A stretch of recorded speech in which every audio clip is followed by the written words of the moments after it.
L-għodwa tajba lil kulħadd. Illum 19 ta' April, it-tielet ħadd tal-Għid. Il-Knisja f'Malta bħallum tiċċelebra Jum il-Karità. Lan huwa li jikber l-għarfien dwar il-ħidma li titwettaq mill-Knisja mal-persuni vulnerabbli li bħalissa jammontaw madwar 1600 persuna. Fost oħrajn, dawn jinkludu tfal u żgħażagħ fid-djar ta' tfal, persuni b'diżabilità u nisa u tfal li qed jaħarbu minn vjolenza domestika. Id-donazzjonijiet fil-parroċċi illum imorru għal dan il-għan. Nilqawkom għall-quddiesa tal-lum mill-Kappella ta' San Pawl Nawfragu f'Ħattart. Din il-kappella tinsab fiż-żona magħrufa bħala Taħt ir-Raħal f'Ħattart u nbniet flok kappella oħra li twaqqet matul iż-żmien. Il-Kappella ta' San Pawl Nawfragu bdiet tinbena fl-1728 u tlestiet sena wara. Fis-sena 2004 beda proċess ta' restawr kbir fuq il-kappella u tlesta madwar 6 snin ilu. Jiċċelebra din il-quddiesa l-Isqof Awżiljarju Joseph Gallia Kurmi.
Fl-isem tal-Missier u tal-Iben u tal-Ispirtu Santu.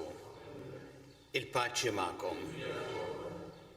Qegħdin hawnhekk fil-kappella dedikata lil San Pawl f'Ħattart, hija kappella antika u sabiħa ħafna, u nixtieq nsellem il dawn kollha preżenti hawnhekk ilkom ilkoll kif ukoll dawk illi qed isegwuna permezz tat-televiżjoni u midja soċjali. Nistedinkom biex illum fit-tielet ħadd tal-Għid aħna ninaqdu flimkien fit-tifħir tagħna lill-Alla u fl-istess waqt fli niftħu qalbna għall-kelma tiegħu ħalli dejjem jakkumpanjana fil-mixja ta' ħajjitna. Biex nistgħu niċċelebraw kif jixraq din il-quddiesa ħuti jew narfu ħtijietna u nitolbu maħfra tagħhom mill-Alla. Nis'al l-Alla li jista' kollox u lilkom ħuti li jiena tnibt ħafna bil-ħsieb, bil-kliem, bil-emil u billi ħallejt mirjieti. Ħtija tiegħi bl-akbar ħtija tiegħi. Għalhekk nitlob il-imqazza Marija Dejjem Verġni lill-anġli u l-qaddisin kollha u lilkom ħuti biex jitolbu għalija lill-Mulej Alla tagħna. Iħenna lina Alla li jista' kollox, jaħfrinna dnobietna u jwassalna għal ħajja ta' dejjem. Mulej ħniena. Kristu ħniena. Mulej ħniena. Glorja l-Alla fl-għoli ta' smawiet u paċi flat l-bnedmin ta' rida tajba. Infaħruk, inberkuk, nadorawk, natuk ġieħ, irrodulek ħajr għal glorja kbira tiegħek. Mulej Alla s-Sultan tas-sema, Alla Missier tista' kollox. Mulej Iben waħdini Ġesu Kristu, mulej Alla ħaruf talla bin il-Missier, inti tneħħi trubit tad-dinja ħenna lina, inti tneħħi trubit tad-dinja il-qatt tal-btana, inti li qiegħed fuq il-lemmin tal-Missier ħenna lina, għaliex inti waħdek qaddis, inti waħdek mulej, inti waħdek il-għoli Ġesu Kristu, ma l-Ispirtu Santu fil-glorja tal-Missier Alla. Amen. Nitolbu. U Alla jifraħ dejjem il-poplu tiegħek biż-żożija mġedda ta' ruħu biex kif inti issebbaħtna u ferraħtna mill-ġdid bil-grazzja tal-adozzjoni Hekk ukoll b'qalbna qawwija fit-tama nistennew il-jum tal-qawmiem mill-imwiet b'ibnek Ġesu Kristu Sidna li għallhom jekk jgħixu jissaltan flimkien mal-Ispirtu Santu għal dejjem ta' dejjem.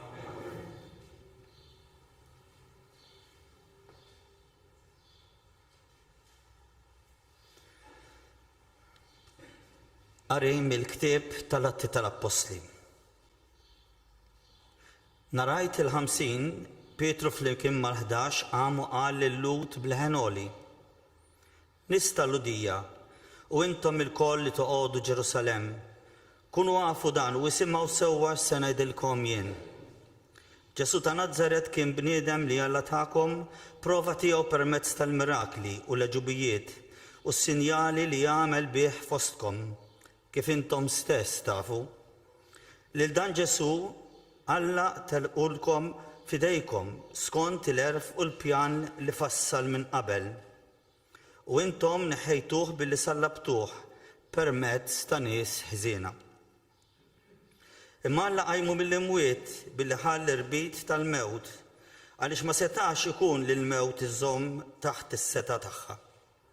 Għax David jgħid fuqu: Żammejt lil mulej dejjem qudiemi għax hu fuq il-lemin tiegħi biex qatt ma nista' nitħarrek. Għalhekk ferħet qalbi u mtena blena il-sieni u ġismu wkoll jistrieħ fit-tama għax int ma titlaqx l-imwiet lir-ruħi u ma tħallix il-qaddis tiegħek jara t-taħsir. Int arraftni t-triq tal-ħajja, timlieni bil-ferħ meta nkun quddiemek. Ħuti, ħalluni ngħidilkom kif inħossa fuq il-Patriarka David. Hu miet u kien midfun u l-qabar tiegħu għadu magħna sal-lum stess. Issa hu kien profeta u kien jaf li Alla ħaliflu l-ġurament li kellu jqiegħed fuq it-tron tiegħu bniedem ġej minn nislu. David ra minn qabel u ħabbar il-qawmien tal-Messija u qal: La kien mitluq fl-imwiet u lanqas ġismu mara t-taħsir.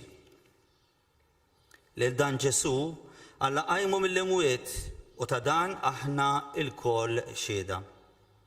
Għalhekk issa li Alla għollih bil-lemnija tiegħu u rċieva mingħand il-Missier l-Ispirtu Santu li kien imwiet u sawbu fuqna kif qegħdin taraw u tisimgħu.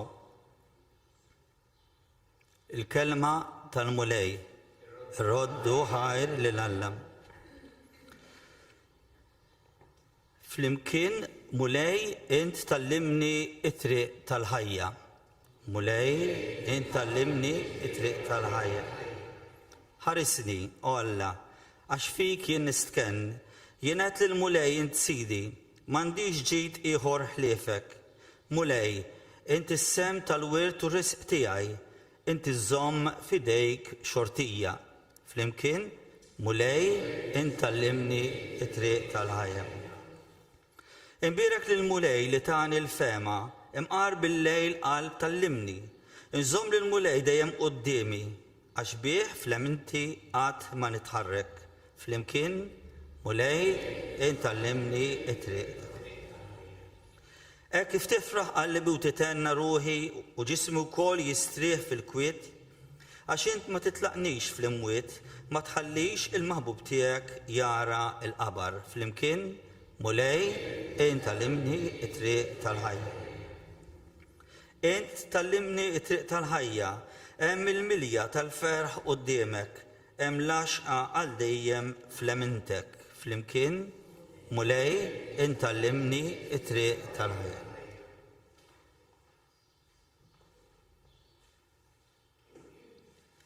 Qari mill-ewwel ittra ta' San Petru Apostlu. Eżiż, jekk intom issejħu missier lil dak li bla ma jħares lejn l-uċuħ, jagħmel ħaq minn kulħadd skont l-emil ta' kull wieħed. Għexu fil-biża' iż-żmien tal-ħajja li qegħdin tgħaddu fl-art barranija. Kunu għafu li intom kontu mifdija mill-ħajja tagħkom firħa li ħadtu mant missirijietkom. mhux b'xi ħaġa li tintemm bħalma il-fidda jew id-deb, imma bid-demm għażiż ta' Kristu li kien bħal ħaruf bla għajb u bla teba.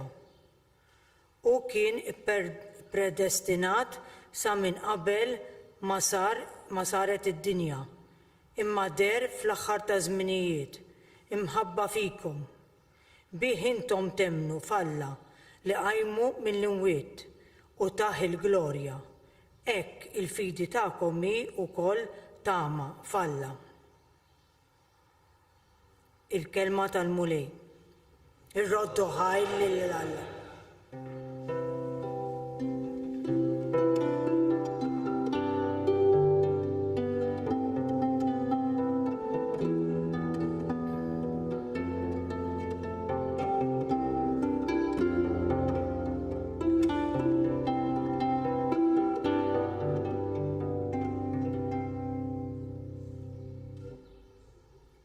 Mulej Ġesu fisrinna l-Iskrittura, ħeġġilna qalbna int u tkellimna.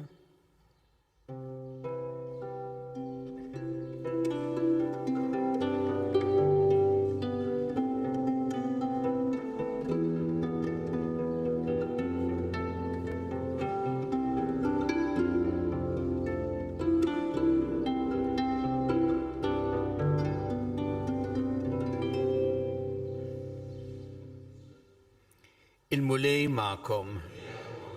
Qari mill-Evanġelju skont San Luqa. Dakinhar stess fl-ewwel jum tal-ġimgħa ġara li tnejn mid-dixxipli kienu sejrin lejn raħal jismu Emmaus, xi 60 stadju bogħod minn Ġerusalemm, jitħattu bejniethom fuq kull ma kien ġara. Huma u jitħattu jitkixfu bejniethom, Ġesu nnifsu resaq lehom u baqa' mixi magħhom. Imma jnejhom kellhom xi żommhom u ma setgħux jarfuh. U qalilhom, x'intom tgħidu bejnietkom intom u miexja.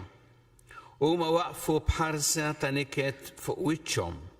Imbagħad wieħed minnhom jismu Kleofa wieġeb u qallu, inti waħdek il-barrani f'Ġerusalemm li ma tafx ġara hemmhekk f'dawn il-jiem? X'ġara? Saqsihom Ġesu. Għalulu dak li ġara l-Ġesu ta' Nażaret, li kien profeta setan fl-emilu fil-kliem quddiem Alla u quddiem il-poplu kollu. Kif il-qassisin il-kbar u l-kapijiet tagħna taħ fidejn il-gvernatur biex ikun ikkundannat għal mewt u żalbuh. Aħna konna nittamaw li hu kien dak li kellu jifdil l-Iżrael. Iżissa fuq kollox ġaddew 3 ijiem minn dawn il-ġrajja. Issa wkoll xi wħud minn nisa tagħna ħażluna għax marru kmieni ħdejn il-qabar u l-katavru tiegħu ma sabuhx. Ġew jgħidu wkoll li darulhom xi anġeli li qalulhom li hu ħaj. Imbagħad marru ħdejn il-qabar xi wħud minn tagħna u sabu kollox kif kienu qalu n-nisa, imma lilu ma rawħx. Qalilhom Ġesu, kemm intom boloħ u tqal biex temnu kull ma kienu qalu l-profeti. U ma kellux il-Messija ibati dan kollu u hekk jidħol fil-glorja tiegħu u beda minn Mosè u l-profeti kollha jfissrilhom kull ma kien hemm fl-Iskrittura fuqu.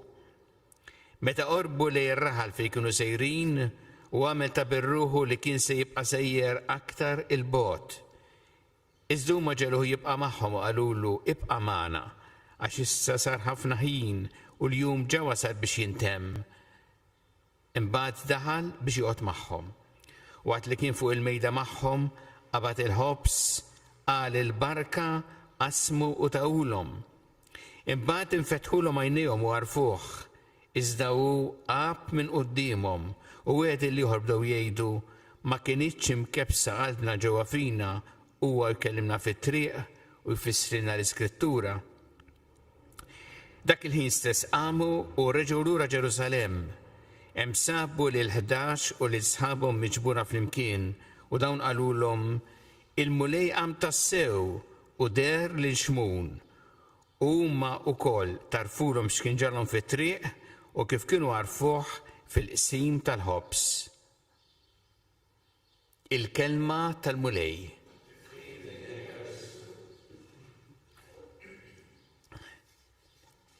Bħarsa ta' niket fuq wiċċhom.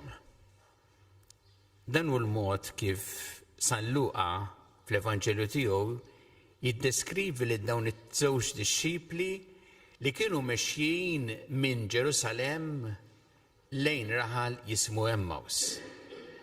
Hemm xi 7 mili minn post għal ieħor. U dawn kienu mexjin imma li jinnota l-Evanġelju huwa kif dawn kienu imniktin, kienu diżappuntati, kienu għadhom kif għaddew mill-ġrajja li għalihom kienet trauma tal-mewt ta' Ġesu, li l-Ġesu qatluh, il-Ġesu li fih kienu qiegħdu t-tama tagħhom li kienu huma qed jaħsbu li se jkun xi ħadd speċjali u mbagħad spiċċa dan qatluh. Huma reġgħu lura nies mingħajr tama.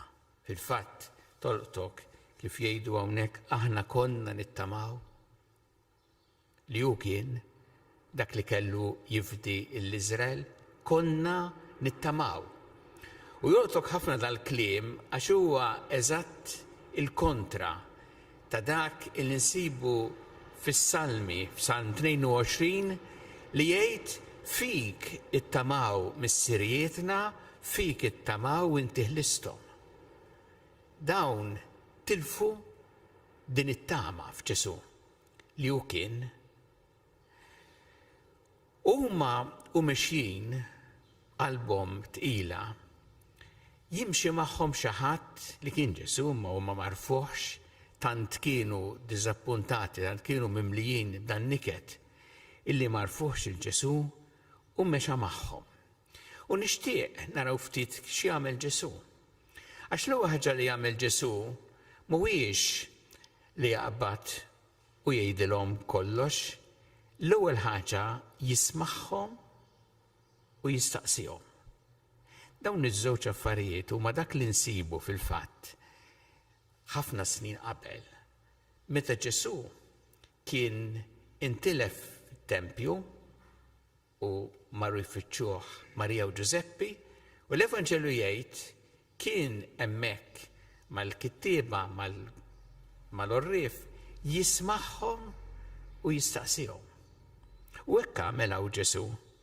Hawnhekk Ġesu l-ewwel ħaġa li jagħmel u jakkumpanjahom beda jismagħhom u jistaqsihom. U jisma' kif huma kienu qiegħdu t-tama tagħhom f'dan Ġesu. Il-fatt vera storja miktuba sabiħa wkoll li dawn jgħidulu il-Ġesu inti biss il-barrani. Mela hu kien l-iktar bniedem importanti f'din l-istorja. Huma jgħidulu inti biss il-barrani li ma tafx x'ġar hemmhekk, imma Ġesu jismagħhom. U wara li huma jgħidulu imbagħad jibda hu ifissrilhom il-ġrajja. Imma jagħmel dan billi jinterpreta din il-ġrajja li għadha kif ġrat fid-dawl tal-kelma ta' Alla tal-Iskrittura. U hemmhekk allura hu qed jgħinhom biex jifhmu li dak ma kienx fil-fatt it-tmiem li kellu jgħaddi Ġesu mill-passjoni l-mewt biex iqumu mbagħad tal-ħajja ġdida u jirbaħ il-mewt. U bil-mod il-mod beda jfissrilhom. U huma qed isiru iktar u iktar mitla issa tat-tifsira vera ta' din il-ġrajja. Fil-fatt iktar il-qudiem jgħidu ma kienitx imkebsa qalbna ġewwa fina u jkellimna fit-triq u jfissrilna l-Iskrittura. U meta mbagħad Ġesu għamel ta' biruħu li jibqa' sejjer, imma qalulu jibqa' magħhom u baqa' magħhom, hemmhekk jgħid l-Evanġelju li waqt li kien fil-mejda magħhom qabad il-ħobs għal il-barka qasmu tawulhom. Mela għandna il-kelma ta' Alla, tifsira tal-Iskrittura, u għandna hawnhekk propju l-istess kliem li juża San Luqa stess meta Ġesu iwaqqaf l-Ukaristija. Meta jgħid qabad il-ħobs għal il-barka qasmu u tawulhom. U kien dak il-mument li l-Evanġelu jgħid infetħulhom għajnejhom u għarfuh. Hemmhekk għarfu tassew li Ġesu ħaj.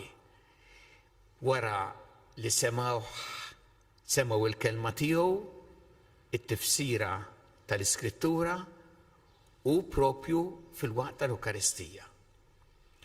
U jgħid l-Evanġelu hemmhekk saret il-bidla kbira fihom, mela hu ma baqgħux jarawh hekk il-Ġesu. Imma intrabtu miegħu b'mod iktar qawwi.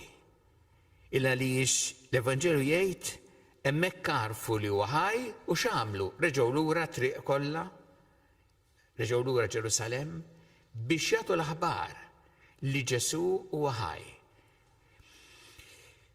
X'tgħidilna din il-kelma ta' Alla għal ħajjitna llum? L-ewwel nett tfakkarna li aħna dixxipli ta' Ġesu li huwa ħaj. Aħna ma nix qed nitkellmu fuq xi ħadd li jgħix tant snin ilu kien raġel tajjeb, għallem ħafna affarijiet sbieħ, għamel il-mirakli u spiċċa. Ġesu huwa ħaj. U dan jagħmel id-differenza kollha fil-ħajja tagħna. Aħna qed nitkellmu fuq Ġesu li huwa ħaj u Ġesu li bħalma għamel hawnhekk mad-dixxipli tiegħu jakkumpanjana fil-mixja ta' ħajjitna. Kemm hija sabiħa meta niftakru din. U meta niftakru x'differenza għamlet dil-preżenza ta' Ġesu fil-ħajja ta' dawn id-dixxipli. Ġesu jakkumpanjana fil-mixja ta' ħajjitna, speċjalment ukoll fil-mumenti li ngħaddu minnhom il-koll ta' diżappunti, meta nitilfu kultant it-tama ta' teħta qalb, mumenti diffiċli fil-ħajja tagħna. Hemmhekk għandna Ġesu li jakkumpanjana u anke jekk kultant ma narfux li qed hemm, bħalma marfux tad-dixxipli ma kien hemm. U Ġesu jgħinna u bil-kelma tiegħu u bl-Ewkaristija Ġesu jgħinna biex aħna narfu tassew it-tifsira tal-ħajja tagħna u nistgħu narfuh tassew bħala dak li salvana li jagħtina l-ħajja li għandna bżonn. Tinnutaw żgur illi hemm xebħ kbir bejn din il-ġrajja u dak li niċċelebraw fil-Quddiesa. Fil-fatt, l-ewwel dixxipli għamlu din ir-rabta kbira bejn din il-ġrajja tad-dixxipli ta' Emmaus u l-Quddiesa. Għax nagħmlu fil-Quddiesa aħna? Aħna niġu hawnhekk fil-Knisja u niġu b'dak kollu nkunu għaddejna minnu jew għaddejjin minnu fil-ħajja tagħna. Talba lil Mulej biex jakkumpanjana.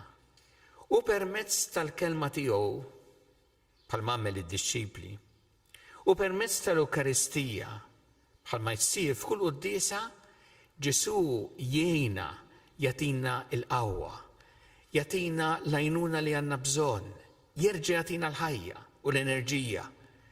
U jgħinna mbagħad biex bħalma għamlu dawn id-dixxipli immorru nkunu xhieda tiegħu il-barra mill-bibien tal-Knisja.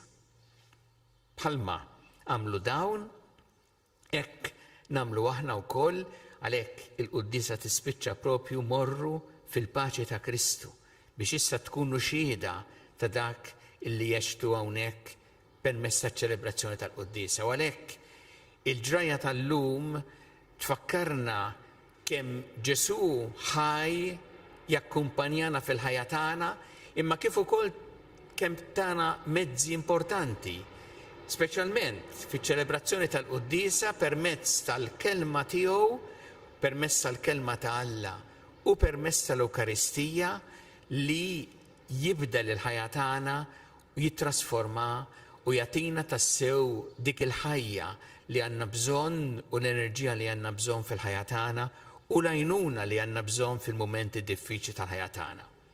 U għalhekk il-kelma tal-llum tħeġġiġna biex napprezzaw dejjem il-Quddiesa. Il-Quddiesa hija essenzjali għalina li nemmnu.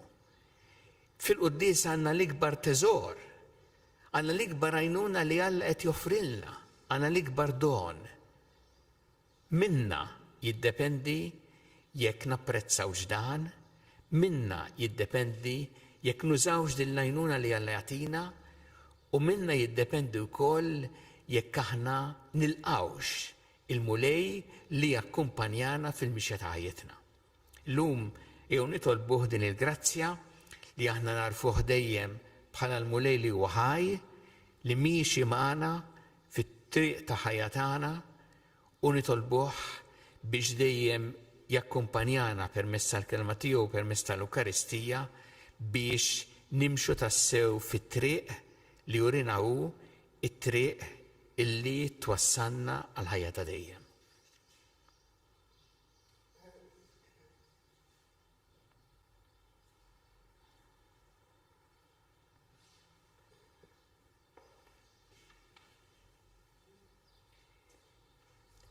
Sa flimkien nagħmlu l-istqarrija tal-fidi tagħna. Jiena nemmen f'Alla wieħed il-missier li jista' kollox li ħalaq is-sema u l-art dak kollu li jidher u dak li ma jidirx. U mulej wieħed Ġesu Kristu ibn waħdini ta' Alla imnissen minn missier qabel kull żmien Alla minn Alla dawl minn dawl, Alla veru minn Alla veru. Imnissen mhux magħmul natura waħda mal-missier u biħsal kollox. Niżel mis-smawiet għalina l-bnedmin u għall-fidwa tagħna u ħaġġisem bis-seta tal-Ispiritu Santu minn Marija Verġni u sar bniedem. Salbuh għalina bata tat Ponzju Pilatu mietu difnuh u fit-tielet jum qam minn bejn il-wiet skont il-kotba mqazza u tela s-sema u qiegħed fuq il-lemmin tal-missier u għandu jerġa' jiġi bi glorja biex jagħmel ħaq mill-ħajjin u mill-mejtin u s-saltna tiegħu ma jkollix tmiem. U fl-Ispirtu Santu mlejli għat il-ħajja li ġej minn missier u mill-liben li meqjum u weġġa' flimkien mal-missier u mal-liben u li tkellem fom il-profeti u fi Knisja waħda qaddisa Kattolika Apostolika nisqar ma'mudija waħda l-maħfra ta' dnubiet u nistenna l-qawma mill-imwiet u l-ħajja ta' żmien li ġej. Amen. Miġburin flimkien għal din iċ-ċelebrazzjoni qaddisa ejjew irresqu t-talbiet tagħna lil Alla. Kun mulej mal-Knisja tiegħek ejna biex tkompli ix-xandar l-Evanġelju tiegħek lill-ġnus kollha nitolbu. Ejna mulej biex nintebħu f'ħajjitna li inti dejjem takkumpanjana fil-mixja tal-ħajja tagħna u tagħtina l-għajnuna kollha li neħtieġu nitolbu. Għamel li bħad-disċipli ta' Emmaus saħna dejjem narfuk fil-kelma tiegħek u fl-Ewkaristija li tagħtina l-ħajja nitolbu. Nitolbuk għall-morda kollha fid-djar tagħhom fl-isptarijiet kemm Malta kif ukoll dawk li qegħdin għall-kura barra minn Malta.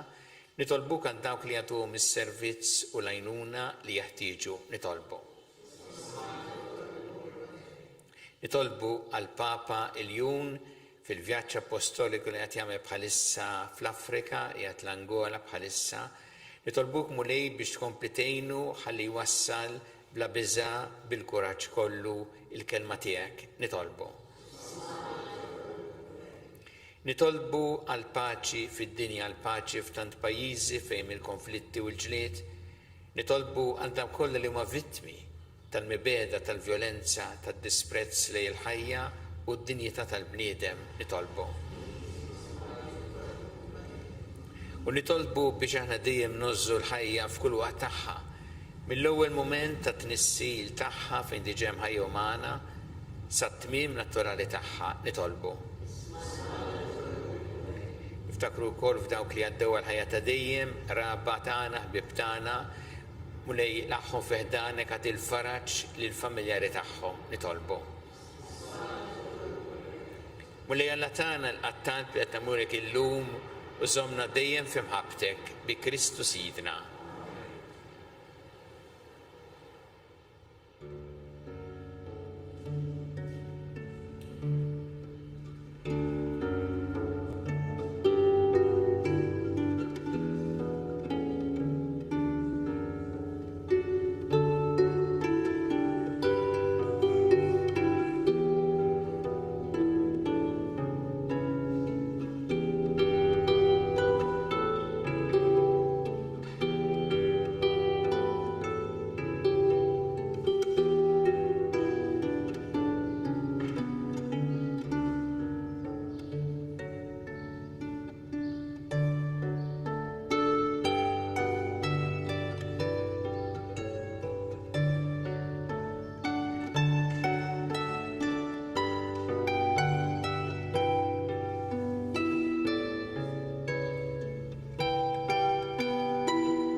Itolbu ħuti biex is-sagrifiċċju tiegħi u tagħkom ikun joġob il-Alla l-Missier li jista' kollox.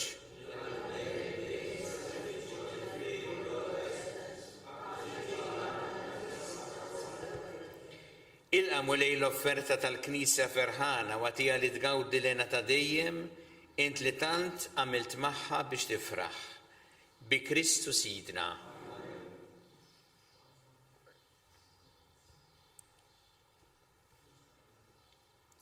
Il-mulej ma'kom. Nerfgħu qlubna l-fuq.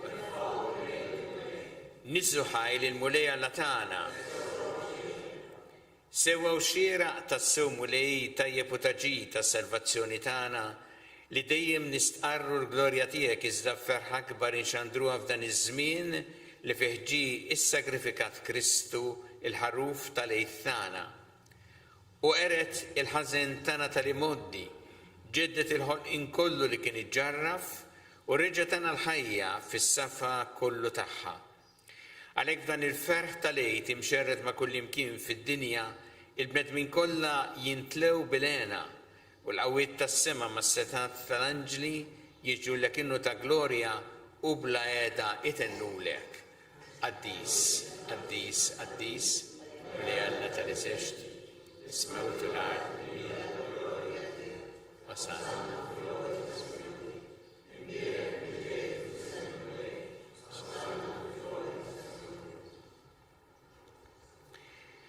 Qaddis tas-sewint mulej, inti l-għajn ta' kull qdusija.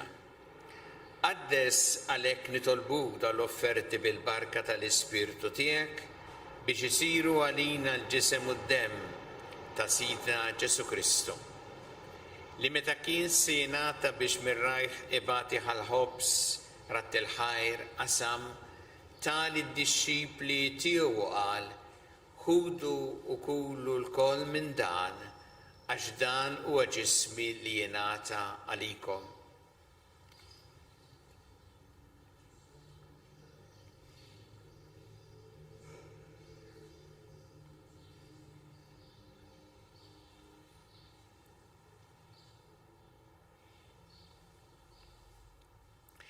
Ekku ukoll wara li klaħħa il-kalċi reġa' ratt il-ħajr, tal id-dixxipli tiegħu qal ħudu u jxorbu minnu l-koll, għax dan huwa l-kalċi ta' demmi tal-patt il-ġdid li jibqa' l-dejjem, id-demm li jxxeret għalikom u għall-bnedmin kollha għal maħfra ta' dnubiet, għamlu dan b'tifkira tiegħi.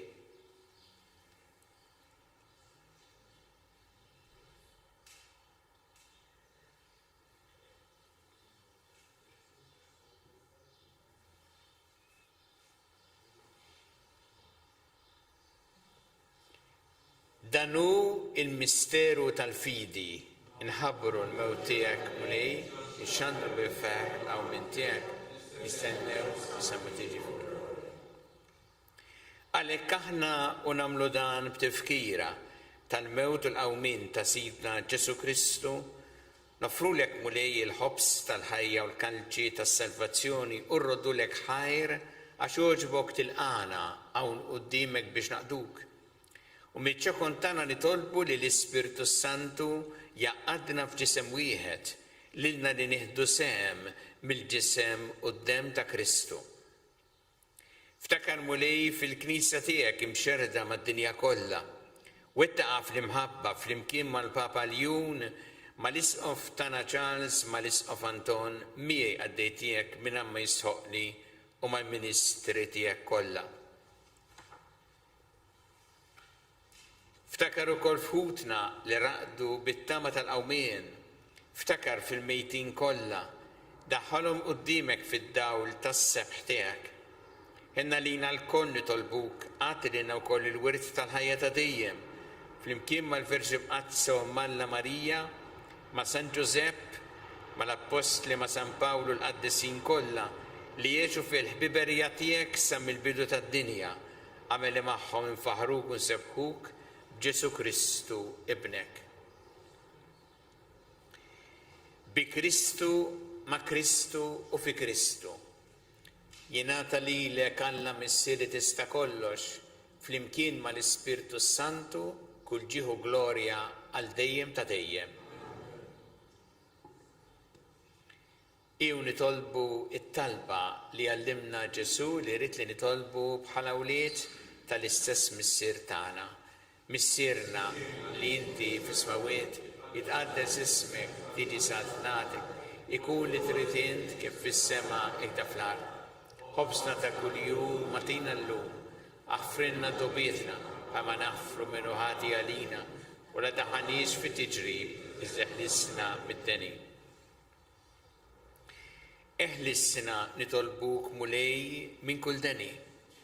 Għatina fit-tjieba u l-ħnina tiegħek il-paċi fi żmienna biex inkunu ħilsa dejjem mid-dnub u mħarsa minn kull inkwiet. Aħna u nistennew u nittamaw lena u l-miġja tas-Salvatur tagħna Ġesu Kristu. Muri Ġesu Kristu li qed l-apostli tiegħek inħallilkom is-sliem, natikom is-slim tiegħi. La tħares lejn dnubietna iżda ħares lejn il-fidi tal-Knisja tiegħek. Għatija s-slim u l-għaqda li jintret fiha. Int li tgħixu s-saltan għal dejjem ta' dejjem. Il-paċi tal-mulej tkun dejjem magħkom. Natu il-paċi li xulxin.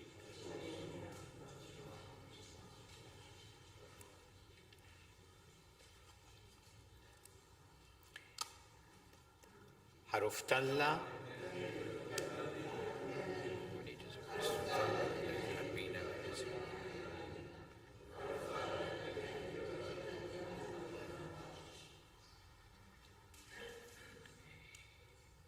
Danu il-ħaruf ta' Alla, danu li neħħi id-dnubiet tad-dinja. Ħenjin dawk li huma mistiedna l-ikla tal-ħaruf.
nitolbu.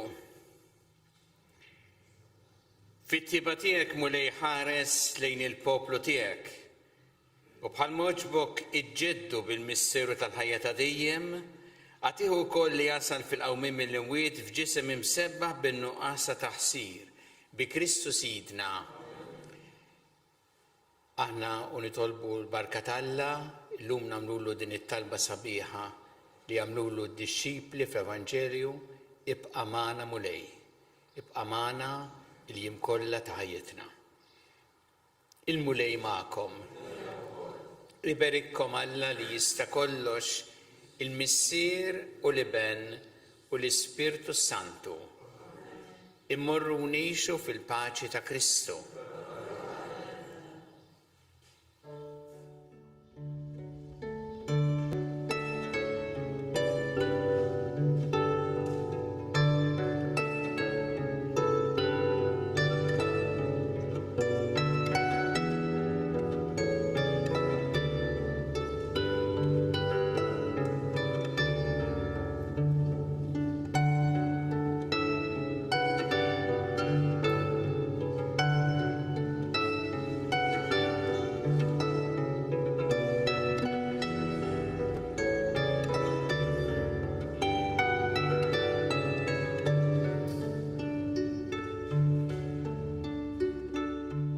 Naslu fit-tmiem il-quddiesa tal-lum ċelebrata mill-Kappella ta' San Pawl Nawfragu f'Ħattart f'Jum il-Karità.